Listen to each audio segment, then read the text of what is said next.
en su tierra y no serán arrancados jamás de la tierra que les he dado, dice el Señor tu Dios. Si algo nos ha ido enseñando el libro de Amós es el hecho de que Dios es el eterno buscador y busca para restaurar. Lo decíamos la semana pasada cuando hablábamos del tabernáculo. En el Edén se rompió la relación entre Dios, Adán y Eva, pero Dios sale al encuentro, sale a la búsqueda para restaurar. Y a lo largo de la Escritura, el Antiguo Testamento, vemos a Dios saliendo a buscar a su pueblo. En el Nuevo Testamento vemos a Jesús viniendo para restaurar a su pueblo. Y es que hasta hoy en día Israel sigue esperando a su Mesías, sigue anhelando un rey con ciertas características. Específicamente creo que hay dos características que ellos esperan de su Mesías. Una de ellas es que venga como un tipo del rey David a conquistar, a volverlos a poner como lo que un día fueron, una nación con una autoridad sobre todas las demás naciones. Y la segunda característica que ellos esperan de su Mesías es que establezca un reino próspero como en el tiempo de Salomón. Riquezas, abundancia y tantas estas cosas que literalmente dice que venían reyes de otros lados a buscar sabiduría y, bueno, tú conoces la historia de ese tiempo en el tiempo de Israel. Para Israel, en el Antiguo Testamento y aún en el Nuevo Testamento, lo vemos con la expectativa de la llegada de un rey. De hecho, mucha profecía mesiánica en la Escritura es el Mesías viene. Y de repente aparece Jesús, que no cumple el perfil, que trae un mensaje diferente, que trae diciendo, ama a tu enemigo, y ellos decían, no, vamos a matarlos. Y entonces, ¿qué hacen con Jesús? Lo crucifican. ¿Por qué? Porque a ojos de ellos estás usurpando el lugar del Mesías. Tú no eres el Mesías. Y estás tomando un lugar que no te corresponde y que para nosotros es un insulto que te hagas pasar como el Mesías. Por lo tanto, te voy a crucificar, te voy a matar, porque estás usurpando un lugar que no te corresponde. En esencia, eso es. Y sigues la lectura del Nuevo Testamento y sigues viendo la expectativa precisamente de la espera de este rey. Por eso, cuando ya al pueblo judío que había venido a Cristo todavía en su estructura mental era, ok, ya creímos que Jesús es el Mesías, está bien, es nuestro Mesías, ya lo entendimos, pero los gentiles no. Entonces, ha sido todo un proceso que se va viendo a lo largo de la Escritura. Y es que Amós va a terminar su libro con algunas promesas, como las que empezamos a ver desde la semana pasada.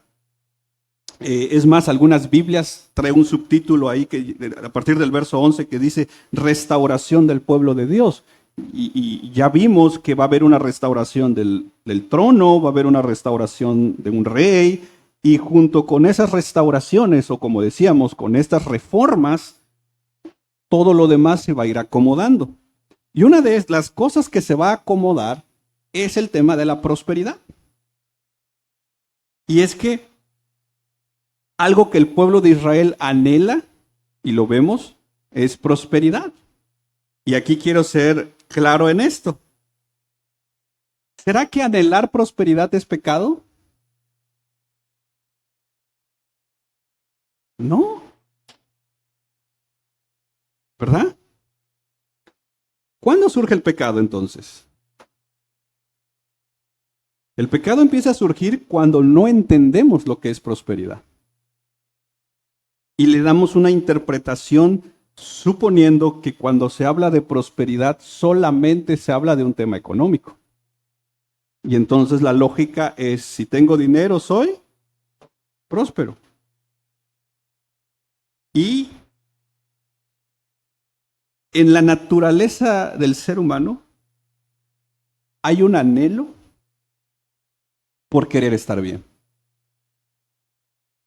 ¿O tú no tienes ese anhelo? ¿O tú dices, ay, Señor, por favor, que todo vaya mal en este día? No, hay un anhelo porque estés bien, porque tu familia esté bien, porque no haya deudas. ¿O les gusta vivir con deudas? ¿O los que no haya una enfermedad? Y ese deseo está en el ser humano. De hecho, el problema del evangelio de la prosperidad es que los predicadores de este falso evangelio, que son muy buenos oradores y muy buenos manipuladores, es que se aprovechan de ese deseo. Porque ese deseo está en uno y lo vemos en la escritura. Vemos a un pueblo anhelando la llegada de un Mesías que restaure todo. Por eso cuando vieron a Jesús y de repente Jesús les dice, pues yo no tengo ni dónde dormir, tú no eres el Mesías. Porque nuestro Mesías viene con poder, viene con gloria, viene a restaurarnos, viene a vencer a los enemigos. Los enemigos nos van a servir, no nosotros vamos a servirles a ellos. Y vuelvo a repetir, el problema no es anhelar prosperidad. El problema es cuando ese deseo se vuelve y se convierte en un ídolo. Y es por eso que los predicadores de la prosperidad hacen estas preguntas. ¿Quién de aquí necesita dinero? Y entonces dicen, decláralo, créelo, siembra, ten fe. ¿Quién de aquí necesita cosas materiales? ¿Quién de aquí necesita cosas de salud o una sanidad? Y entonces empiezan a aprovecharse de ese deseo que está en el corazón. Vuelvo a repetir, el problema surge cuando ese deseo se convierte en nuestro Dios, cuando todo gira en torno a ese deseo. John Piper dice, ¿cómo detectar el evangelio de la prosperidad? Número 1, te darás cuenta que el evangelio de la prosperidad no tiene una doctrina bíblica sobre el sufrimiento, porque el evangelio de la prosperidad no te va a hablar de sufrimiento. El evangelio de la prosperidad no hace un llamado claro y prominente a negarte a ti mismo. Todo lo contrario, te dicen, tú mereces todo. Tú eres el dueño, tú eres hijo del rey, todo ese tipo de frases que usa. El evangelio de la prosperidad no hace una exposición clara de las escrituras. Anda buscando solo esos versículos que hablen de dar para recibir. Y tuercen las escrituras. Los que predican este tipo de mensajes buscan no lidiar con tensiones, como por ejemplo, de repente te topas en contextos como veíamos que Dios dice, los voy a destruir. A ustedes, mi pueblo. El predicador de la prosperidad no va a usar esos textos. No quiere lidiar con esas tensiones en la Biblia. Los predicadores de estos mensajes buscarán tener estilos de vida exorbitantes para que entonces te hagan decir, mira lo que yo tengo, porque yo sí tengo fe. Y obviamente el evangelio de la prosperidad siempre buscará la prominencia del yo y se deja a Dios a un lado. Pero Dios está peleada con la prosperidad. El tema de hoy es una comunidad reformada y aquí lo que quiero es que veamos esta mañana es cómo se va a ver una comunidad reformada. Y ya lo expliqué la semana pasada, no estoy hablando de un tema doctrinal. Porque aquí, no quiero que esta mañana te vayas, somos una comunidad reformada porque somos una iglesia reformada, entonces eso va a ser para nosotros. No, cuando hablo de reformada, lo estoy usando, como lo decíamos la semana pasada, en un aspecto de volver a la forma que Dios ha establecido. Entonces, ¿cómo Dios ha establecido que será una comunidad que viva conforme a lo que Él ha determinado? Y eso es lo que vamos a ver esta mañana. Y es que la palabra prosperidad aparece en la Biblia. Tercera de Juan, verso 2 dice, Juan a Gallo, amado, ruego que seas. ¿En qué? Así como. Entonces aquí ya da hecho que Gallo es un gallo, ¿no? Que Gallo está ya prosperado, pero en un nivel. Entonces dice, así como prospera tu alma, así yo deseo que seas prosperado en todo, ¿verdad? Pero también hay un lado de tensión, por ejemplo, en 1 Timoteo 6:9. Mira lo que dice. Pero los que quieren enriquecerse caen en tentación y lazo y en muchos deseos necios y dañosos que hunden a los hombres en la ruina y en la perdición. ¿Qué es lo que genera entonces todas estas cosas? Dice, los que quieren. Bueno, entonces, vuelvo a repetir, desear prosperar no es pecado. El pecado surge cuando ese deseo se vuelve el centro de nuestra vida. Y todo comienza a girar en torno a eso. Mira el verso 10.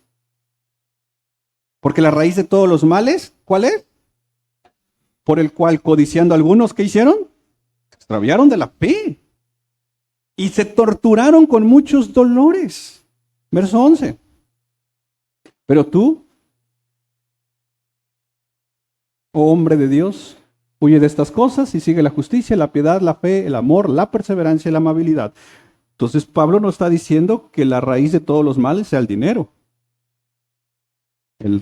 La raíz de todos los males es el amor al dinero. Entonces, Juan por un lado dice, deseo que seas próspero. Y Pablo por otro lado está diciendo, aguas de andar amando el dinero, porque eso te va a llevar a la ruina. Ok, entonces, ¿cómo tenemos que entender el elemento de prosperidad dentro de las promesas de Dios? Si pudiéramos definir de una manera sencilla, prosperidad es bienestar, felicidad, holgura, riqueza, progreso, expansión, éxito, esplendor. Esa es la definición que da literalmente un diccionario. Pero ¿cuál es la prosperidad prometida por Dios? Entonces, recordemos, de los versos 11 al 12 que vimos la semana pasada, un trono iba a ser restaurado, ¿te acuerdas? El tabernáculo caído de David, ¿verdad? Un rey se sentará en ese trono, ¿te acuerdas? Y entonces, si el rey está sentado en su trono, sería ilógico que la comunidad, el pueblo que ese rey va a gobernar, no esté de acuerdo a ese rey.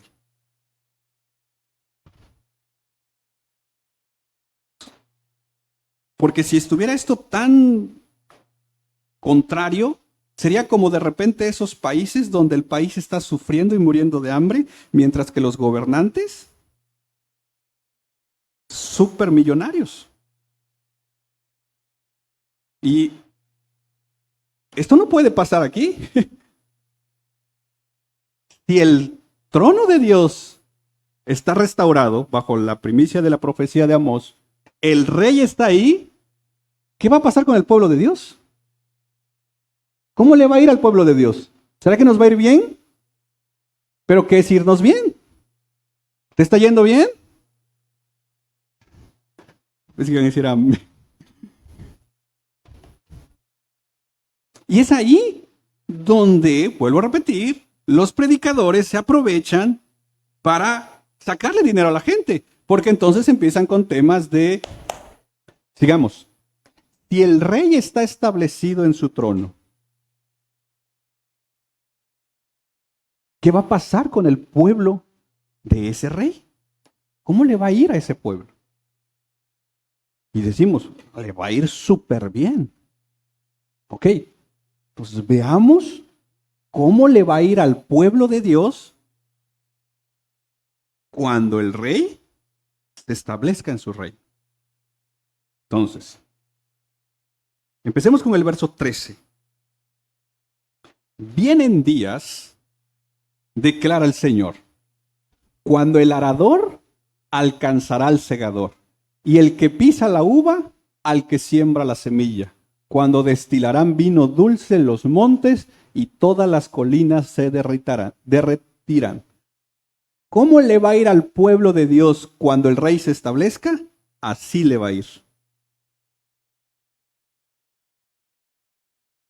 Ok. ¿Qué es lo primero que vamos a observar aquí? Acuérdate, esto es literatura profética. Y aquí hay un detalle que tenemos que ver. ¿Puedes tantito, solo un momento, poner el verso 11? ¿Cómo empieza el verso 11? ¿Cuáles son las primeras tres palabras? Ok, verso 13. ¿Cuáles son las primeras dos palabras? Ok, ¿qué es lo primero que vemos acá? Hacia adelante. Viene un día. Vienen días. Ok, ese es un lenguaje profético. ¿Va? De entrada, ahí hay un buen argumento para poder interpretar este texto que nos va a ayudar a traerlo a una aplicación. Vienen días. Ok. Lo segundo, aquí este versículo está cargado con un lenguaje agrícola. ¿Por qué? Porque Israel era una nación agrícola. Por lo tanto, tal vez para ti, para mí, este versículo como que, ¿no? No lo pondrías en tu refri para leerlo todas las mañanas, ¿no? Es que en mi refri haya vino dulce todos los días. Pero sin alcohol, ¿verdad? Hermano. Estoy preso, soy reformado, van a decir. Ok. Obviamente, cuando Amós está hablando esto, la gente lo está comprendiendo. Ahora, dice, el arador alcanzará a quién? Al segador. ¿El arador quién es? El que siembra. ¿Y el segador es? El que cosecha. Ok, entonces, vienen días, declara el Señor, que cuando el que va sembrando alcanzará al que va cosechando. Segunda referencia, el que pisa la uva al que siembra la semilla. Y luego dice que destilará vino dulce los montes y todas las colinas. Ok, pongámoslo en la NTV para tener un poquito más claro esto. Y ahorita vamos a esos detalles. ¿Puedes ponerlo en la NTV? Ahí está. Llegará el día, dice el Señor, en el que el grano y las uvas crecerán más rápido de lo que pueden ser cosechados. Entonces los viñedos en las terrazas de las colinas de Israel, ¿qué va a pasar? Ok, cuando el rey se establezca, cuando el trono se establezca, algo va a empezar a pasar en la creación. Y dice, va a empezar a haber una abundancia tan grande que literalmente es una abundancia sobrenatural. Por eso dice, puedes ponerlo en la Biblia de las Américas, por eso dice, el que siembra, ¿a quién va a alcanzar? Al que cosecha. Ok. Si tú siembras una semilla hoy, ¿cuándo esperarías tu primer fruto? Dependiendo de la semilla, ¿no? Pero no mañana. Hay un espacio aquí entre que la semilla se siembra, se cuida, crece, da flor. Allá había un muchacho que le decían carrizo. Dice, porque ni flor ni fruto.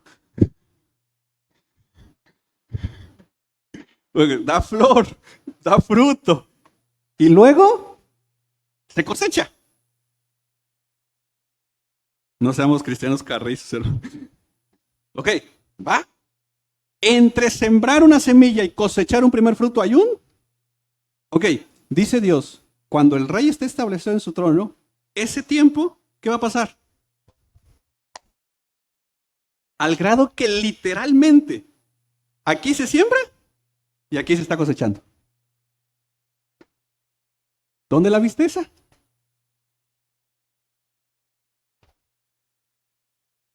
Pero no solo eso. Mira la segunda referencia. El que pisa la uva al que siembra la semilla. Entonces se termina siendo como un círculo. Porque el elemento aquí obviamente es la uva, se siembra la semilla, se cosecha la uva, Se pisa la uva y cuando habla de pisar la uva es todo el proceso para generar un vino, pero luego, ¿qué pasa con el vino? Hay que esperar un tiempo, ¿no? Para que entonces, desde la semilla hasta que tengamos un vino en la mesa, tiene todo un proceso. Y entonces, ¿qué está diciendo el profeta? Llegará un día cuando el rey esté en su trono, que todo ese proceso va a desaparecer.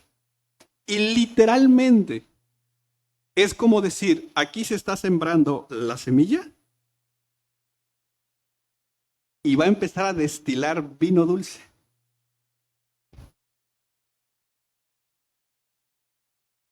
Aquí está hablando literalmente de para un lenguaje humano, de una prosperidad sobrenatural.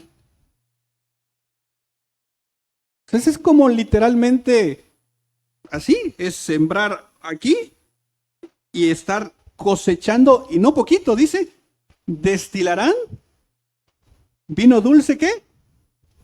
Y todas las colinas, como diciendo, va a haber tanto que literalmente va a haber una abundancia más allá de lo que tú puedes imaginarte. ¿Qué haría un predicador de la prosperidad aquí? En este versículo. Siembra tu semilla. El lenguaje te lo permite. Obviamente, torciendo el versículo. ¿Verdad? Así que no te emociones, no traigas tu semilla. Por si querías.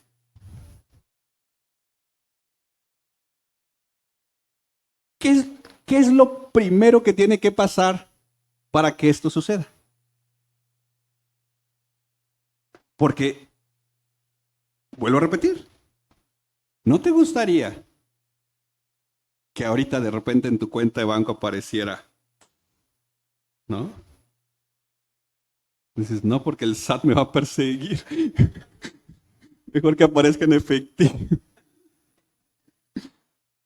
para no generar facturas, dice.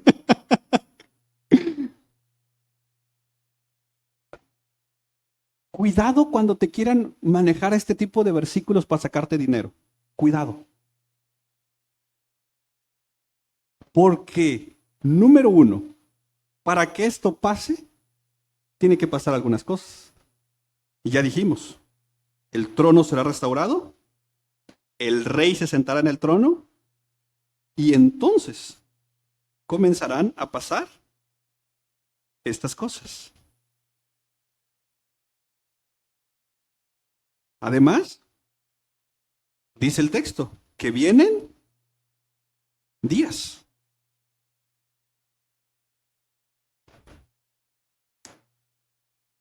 Es decir, es en un futuro. Y mira cómo la literatura profética en la Biblia está conectada. Porque esto habla de prosperidad. Sí.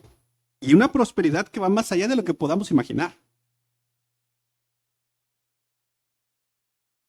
Pero cuando llegas al Nuevo Testamento, el lenguaje es diferente. Ya no es tan agrícola. En el Nuevo Testamento, el lenguaje cambia un poco.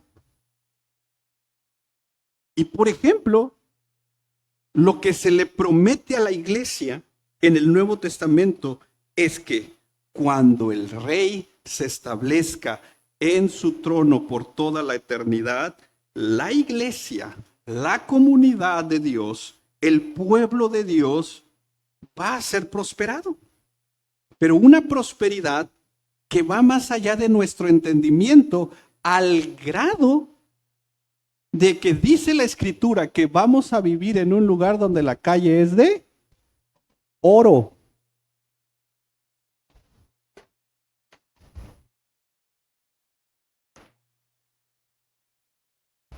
No sé tú, pero a mí ni siquiera lo puedo imaginar.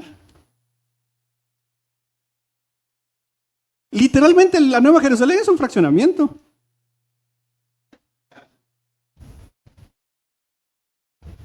Fraccionamiento Nueva Jerusalén, la Nueva Jerusalén. Porque trae sus medidas, ¿sí o no?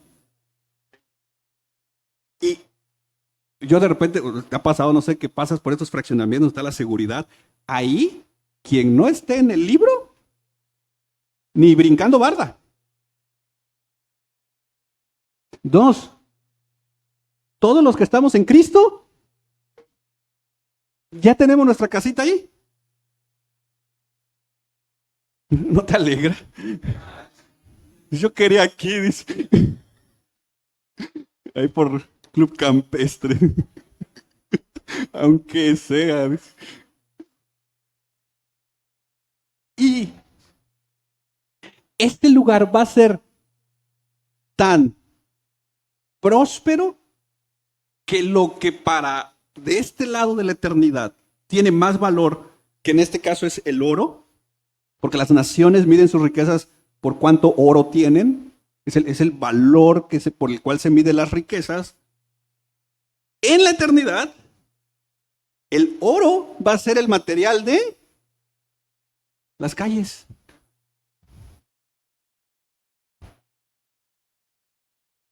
Otro nivel.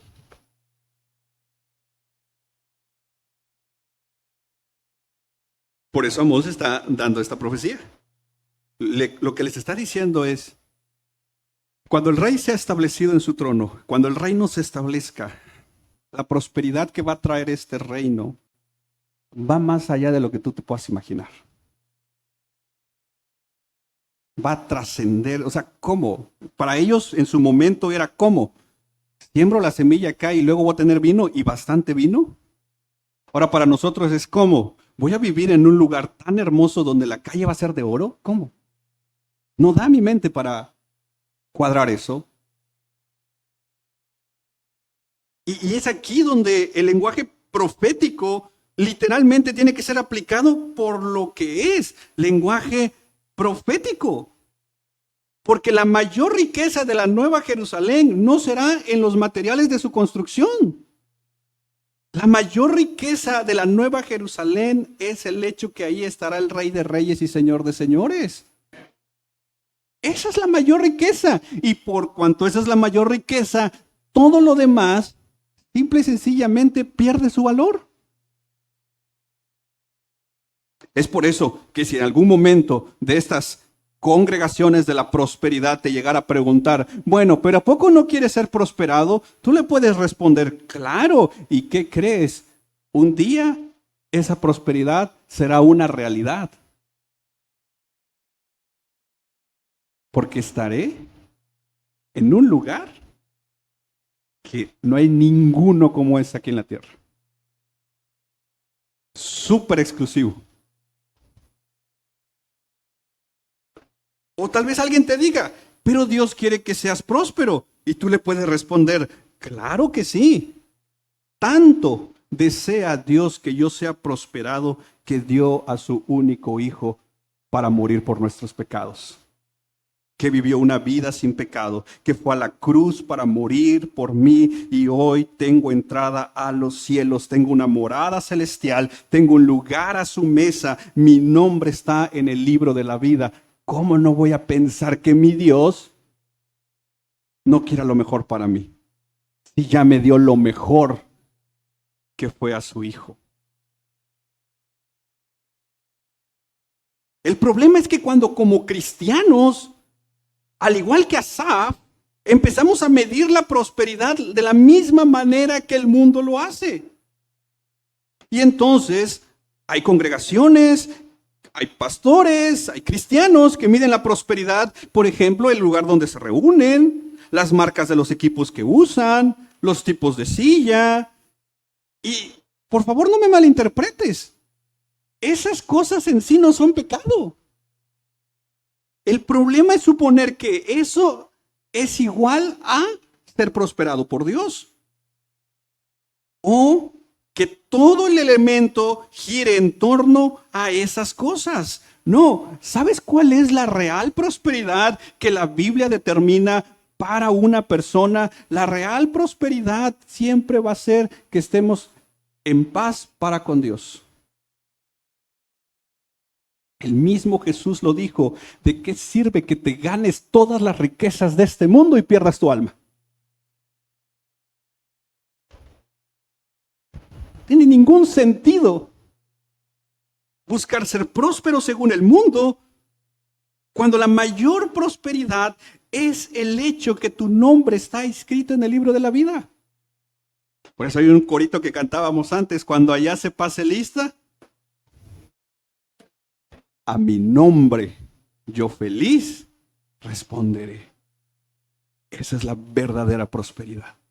Dices, pero ahorita las situaciones que están pasando, sí, está difícil. Y si quieres algo, una profecía, va a venir peor. Porque nosotros, dice la Escritura, que ya tenemos una herencia. ¿Pero dónde? Si tú ya quieres recibir esa herencia,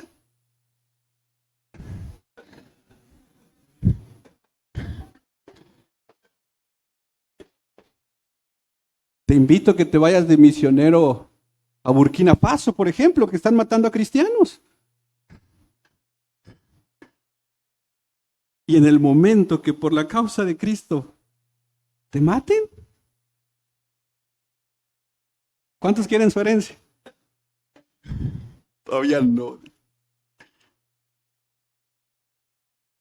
Pero ya hay ¿cómo? A ver. La Biblia está dividida de una manera para comprenderla mejor en Antiguo y Nuevo. Ok. Un testamento es una instrucción. Ok. Aquí hay un testamento que dice que tú y yo ya tenemos un lugar en el cielo. Ya está en el testamento. En la tierra de repente, ya se va a morir la abuelita. Pues ya hizo su testamento, preocupados. Pues. Y no solo la preocupación es que hagas tu testamento.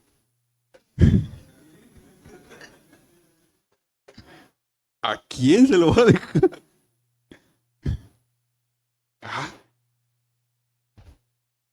Pero te lo voy a poner en estas palabras. Todos los que estamos en Cristo, ya estamos en un testamento. Y que ese testamento dice que tenemos una morada en el cielo.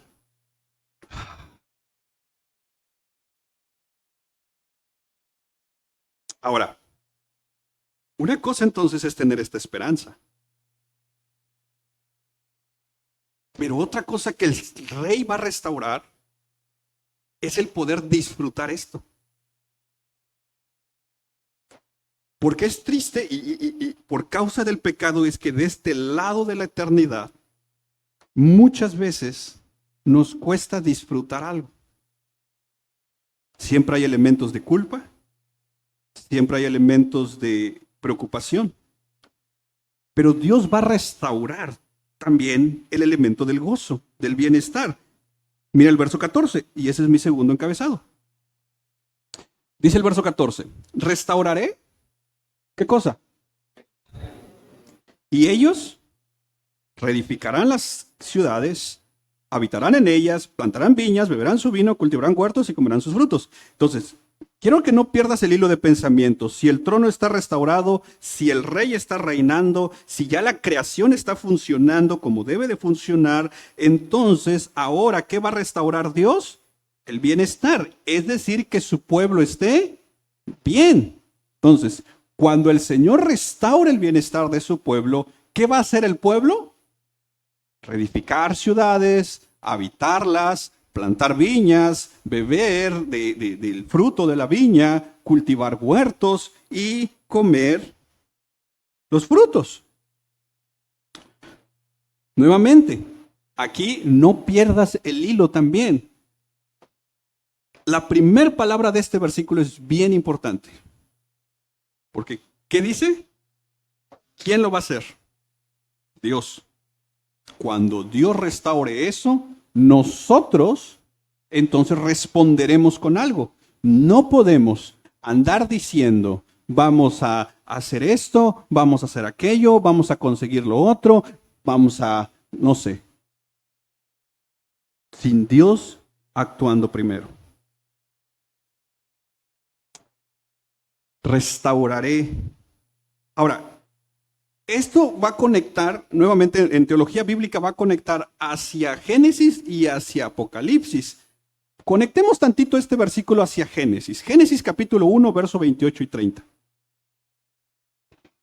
Dios los bendijo en el verso 28 y les dijo, sean fecundos y multiplíquense, llenen la tierra y sométenla, ejercen dominio sobre los peces del mar, sobre las aves del cielo y sobre todo ser viviente que se mueve sobre la tierra. También les dijo Dios, miren, yo les he dado a ustedes, ¿qué?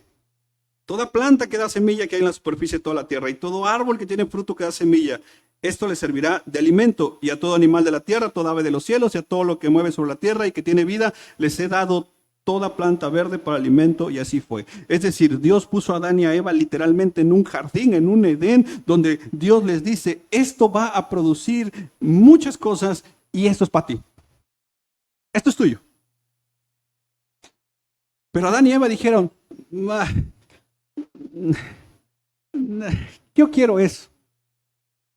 Y entonces el pecado corrompe y mira el elemento profético. Cuando Dios forma a su pueblo y está 400 años esclavizados en Egipto, ¿cuál fue la promesa de liberación que Dios le da al pueblo? Les dice, yo los voy a liberar y los voy a llevar ¿a dónde? ¿A una tierra prometida que fluye leche y miel? Nuevamente, un elemento de un lugar bien precioso. Y es para ustedes, porque los amo. Ok, pasamos a Amós.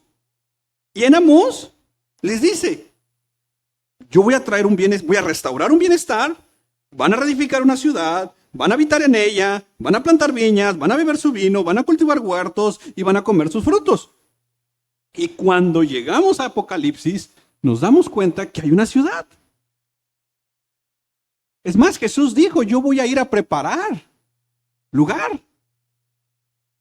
Entonces, hay un lugar donde todo el simbolismo del Antiguo Testamento se va a cumplir y algo así la profecía va a terminar diciendo, es un lugar donde ya no habrá más llanto, ya no habrá más dolor, ya no habrá muerte, ya no habrá todo eso.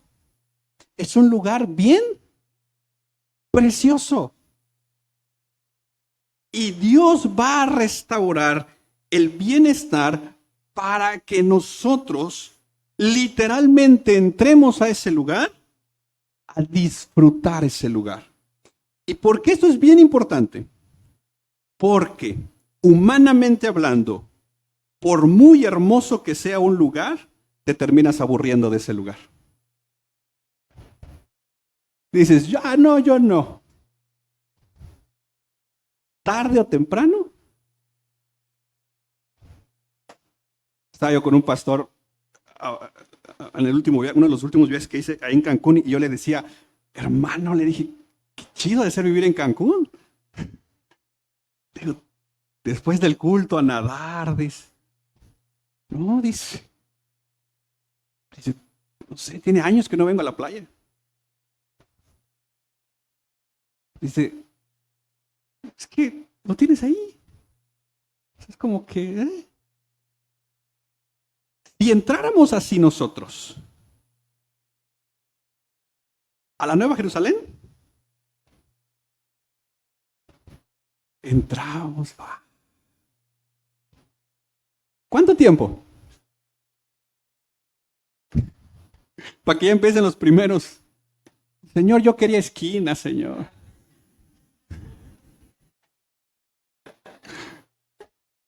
Oh, además, mi vecino es de otra iglesia, es pentecostés. Allá en la tierra nos dábamos unos jalones.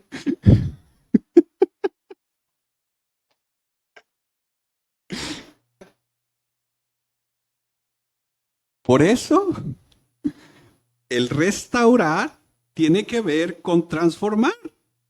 Y nosotros vamos a hacer para entrar a este lugar donde por la eternidad lo vamos a disfrutar. Mi mente no da para entender eso. Porque aquí todo, piensa en algo que te gusta mucho. Que dices, híjole, esto lo podría hacer toda la vida, ¿no es cierto? Hay cosas que nos gustan, que nos deleitan, ya sea una comida, ya sea un lugar, ya sea una experiencia, que dices, wow, esto es... Pero hay un punto donde ya no. Porque de este lado de la vida todos los excesos son malos. Y por último, ya vimos una ciudad reformada, cómo funciona cuando el rey está en su trono. Ya vimos que el pueblo va a disfrutar eso porque el rey está en su trono. Pero ahora el profeta va a cerrar su libro con una promesa especial. Mira el verso 15. Los plantaré nuevamente. ¿Quién lo está haciendo? Dios. Los plantaré en su tierra y no serán arrancados jamás de la tierra que les he dado, dice el Señor, tu Dios. Entonces, ¿cuál es la promesa aquí? Dice, los plantaré y no serán arrancados. La NTV dice, nunca más serán desarraigados de la tierra que yo les di. Y esto es bien importante y es aquí donde cierra la profecía que nos da a entender que esta prosperidad prometida aquí no es para este lado de la eternidad. Cuidado si alguien quisiera usar estos versículos para decirte, siembra, mira lo que Dios te promete. Estos mismos versículos te dan a entender que estas promesas no son para este lado de la eternidad. Esto es en la eternidad. Y aquí está el claro ejemplo. Los plantaré en su tierra y no serán arrancados, ¿qué? Jamás. Ok. ¿Por qué esto es en la eternidad?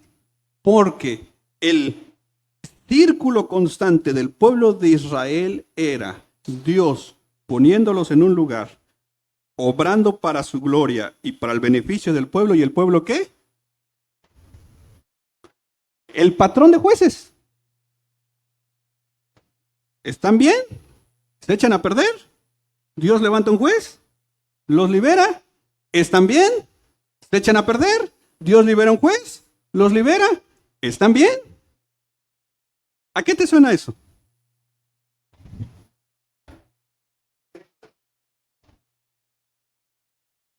A nuestras vidas. ¿Estamos bien? Orábamos, ayunábamos, servíamos, echábamos ganas. ¿Algo pasó?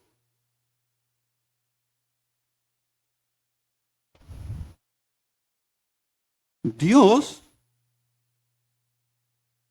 levanta un juez, literalmente trae un juicio desde su gracia, voy a llamarlo así, o una disciplina, voy a ponerlo mejor así. Aprieta la tuerca. ¿Y qué pasa? Hay que hacer más cultos. Oh, hubo alguien que me dijo, hermano, dice, la iglesia tiene muy pocos servicios. Tenemos 2 lineazos bienes. Oh, dice, hay que hacer esto, hay que hacer esto. Cuando alguien está, hay que hacer aquello, hay que ir allá, hay que ir. Algo sucede. Y al rato, saber. Por lo tanto, esto no es para este lado.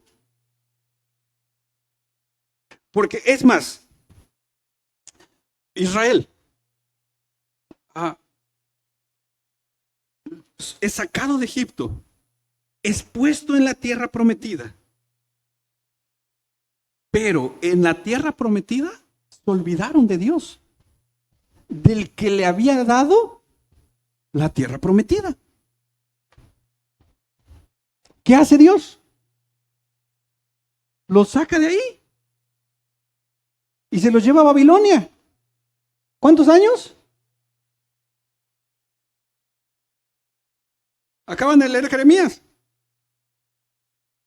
70 años en Babilonia.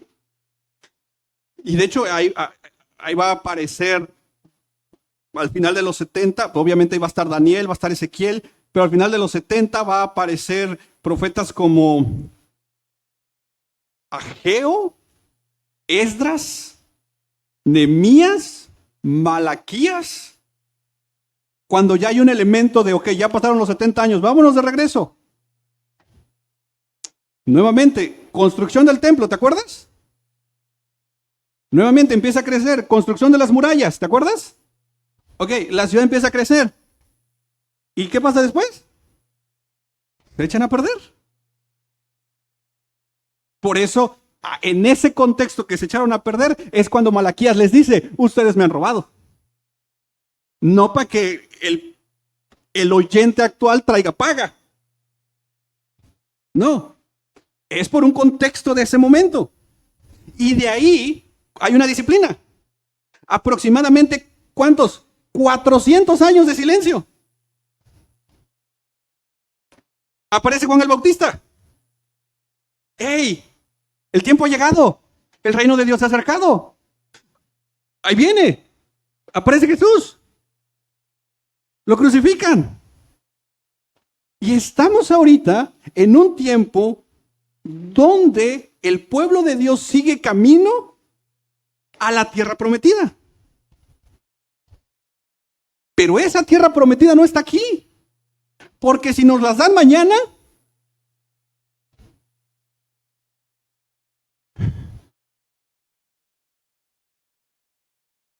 pasado mañana ya andamos echando pleito. No, es que el vecino pone sus alabanzas con mucho bolo. Y es rap cristiano, dice.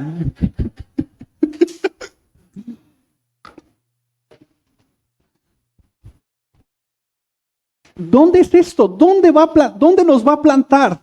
Al grado de que nunca, jamás seremos arrancados. Si esto fuera aquí en la tierra, nuestro pecado no lo permite. Perdón, y se lo voy a decir esto con todo respeto, estos sueños de repente que surgen y dicen, ay, ojalá hubiera una empresa donde yo fuera el dueño de la empresa, porque no ponen que otro sea. Cuando yo soy el dueño de la empresa, dice, y voy a contratar a puro cristiano. Dices, suponiendo que si contratas a puro cristiano,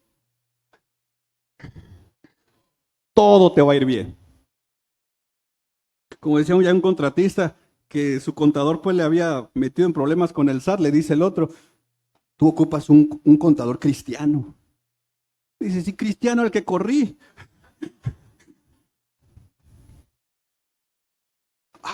De repente la empresa de puro cristiano empieza a llegar tarde. Y no les puedes decir nada.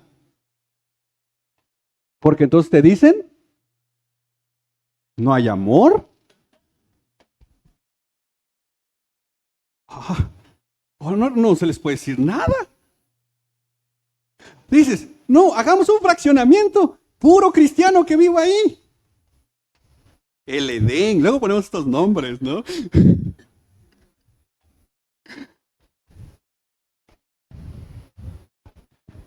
Fraccionamiento Giré, hasta hereje los nombres.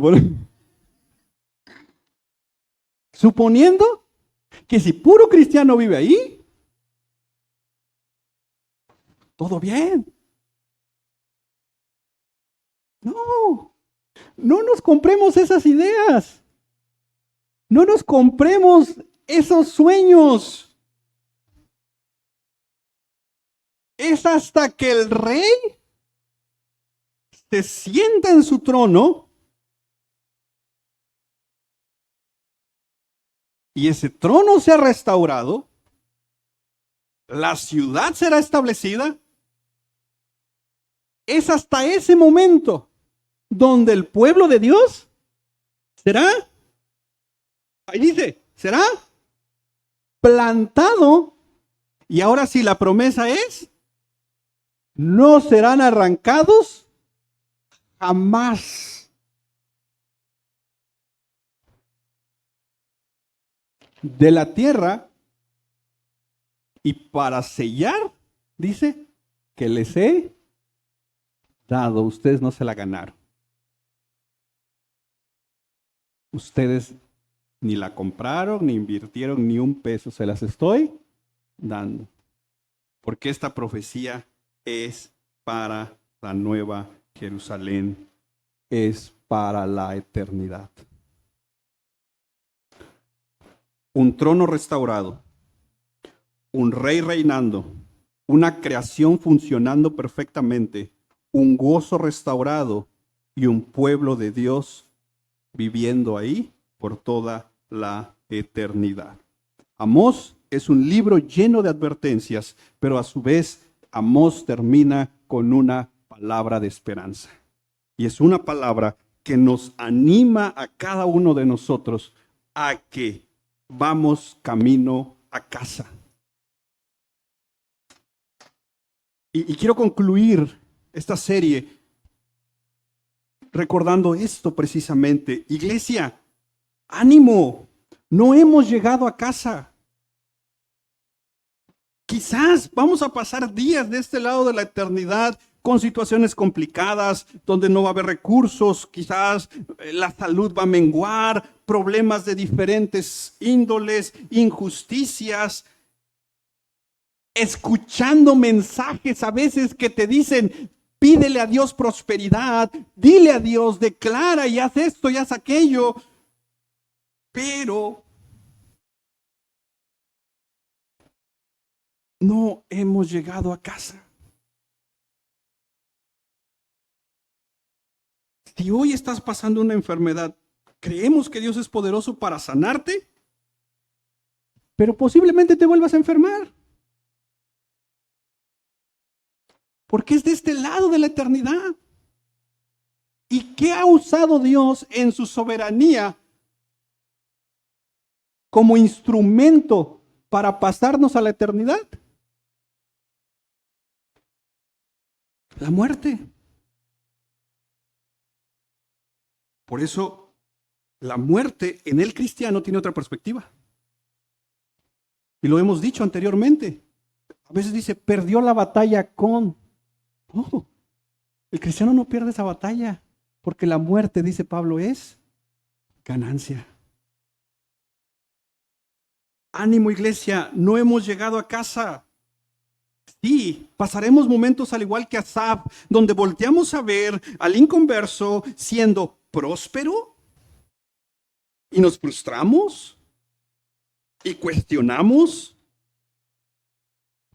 Pero si lees el Salmo 73, te darás cuenta que Asaf entra en un entendimiento cuando ve hacia adelante y dice, ok, ya entendí, lo mío es en la eternidad.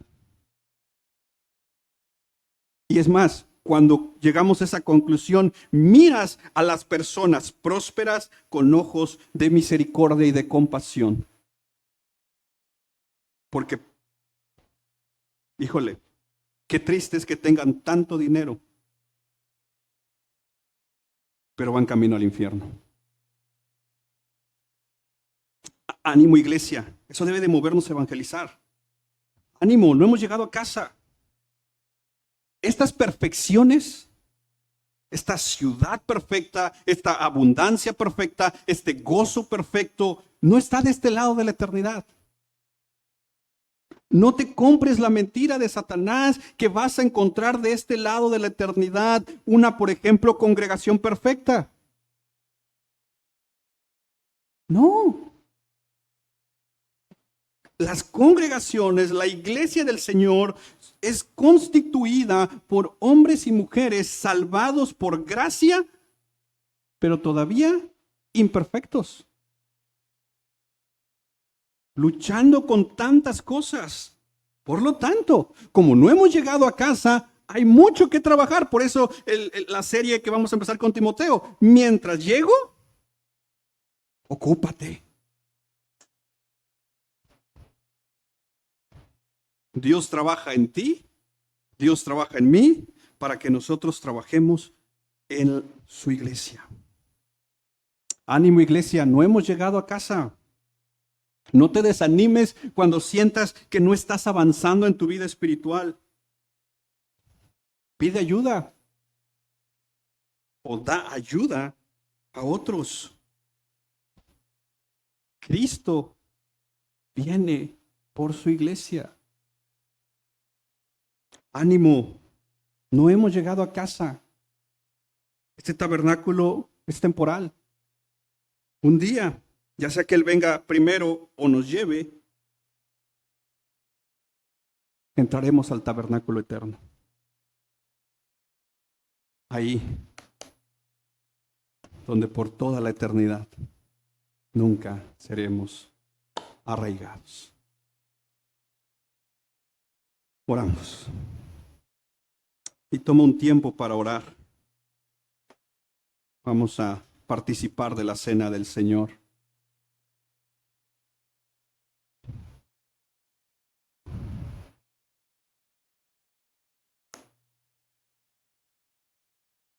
Toma un tiempo para hablar con Dios. Hoy es un buen día para rendir todas esas cargas que traemos, esas preocupaciones. Hoy es un buen día para decirle al Señor, Señor, perdóname por andar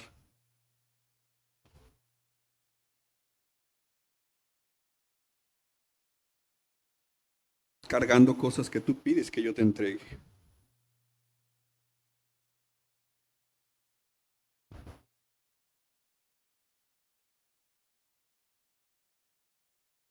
Toma un momento para preparar tu corazón y vamos a participar de la cena del Señor.